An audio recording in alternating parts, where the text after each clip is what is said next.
Hi friends, welcome to talking films. నేను మీ Bhanuprakash.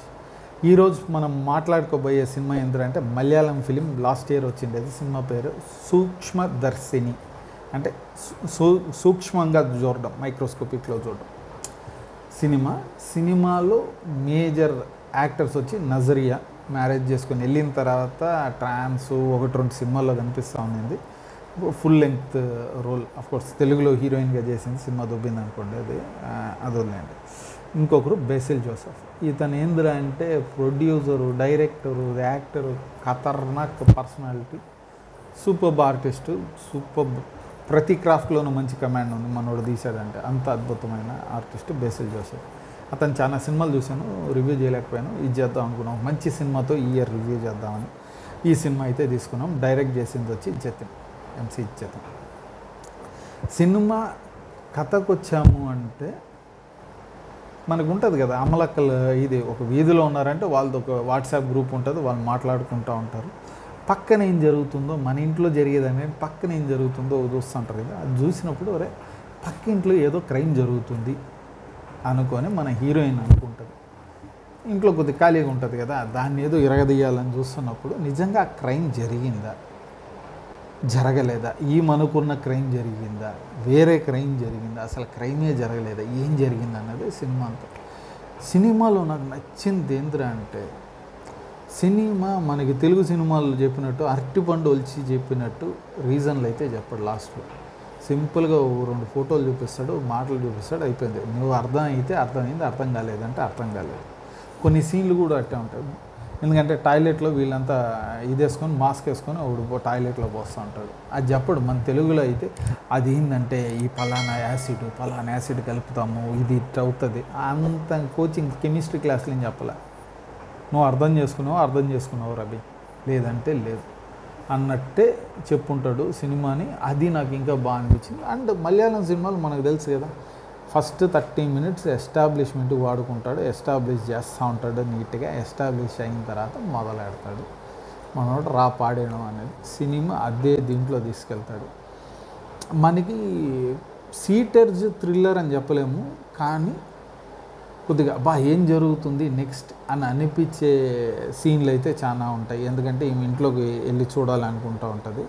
అంతలోపల phone చేస్తే బేసిల్ జోసెఫ్ కార్ వేసుకొని వస్తుంటాడు.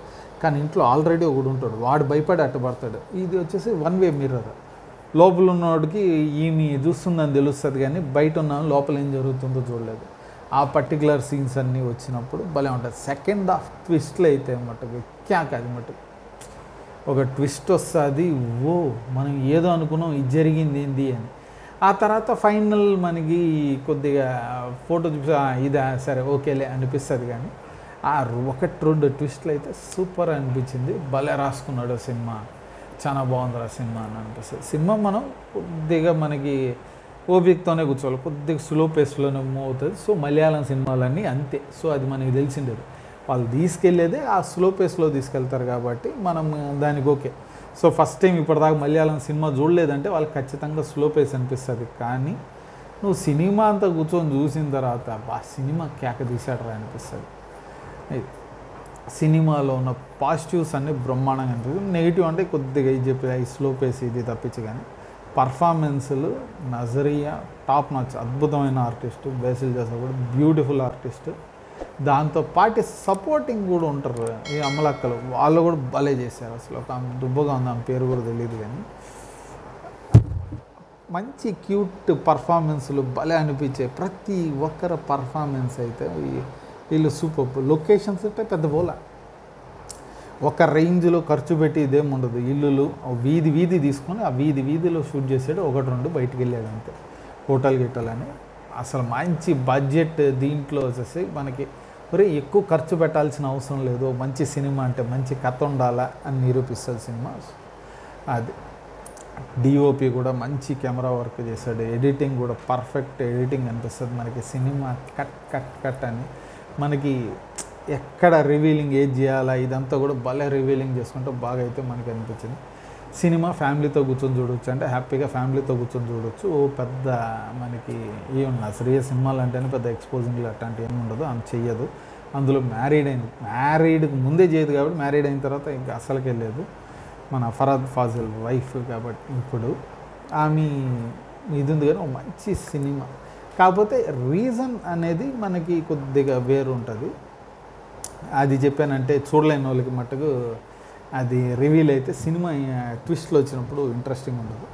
రీజన్ అయితే ఒకటి రెండు లాస్ట్కి వచ్చేసరికి ఉంటుంది. ఆ రీజన్ ఎక్స్ప్లెయిన్ చేయొచ్చు పిల్లలకి పెద్ద ఇదేంలా. ఇప్పుడు నాకు తెలిసి ఆ పర్టికులర్ అంతా వాళ్ళు ఏంది ఎందుకు అంటే ఇది చేయొచ్చు. సో హ్యాపీగా ఫ్యామిలీతో అయితే కూర్చొని సినిమా చూడొచ్చు. మంచి థ్రిల్లింగ్. ఇది ఓటీటీల్లో కూడా వచ్చింది కానీ రెగ్యులర్ ఓటీటీల్లో అయితే లేదు. ఇది ఇంకోటి ఏదో మనకి తెలియని ఒక ఓటీటీలో అయితే ఉంది. కాకపోతే నేను థియేటర్లో చూసాను అబ్బాయి. ఇది ఓటీటీలో అంత పక్కన డిస్టర్బ్ చేసేయడానికి సినిమా మనకి చిర్రెత్తుకు వస్తుంది కానీ అరిసిపాడుతుంది.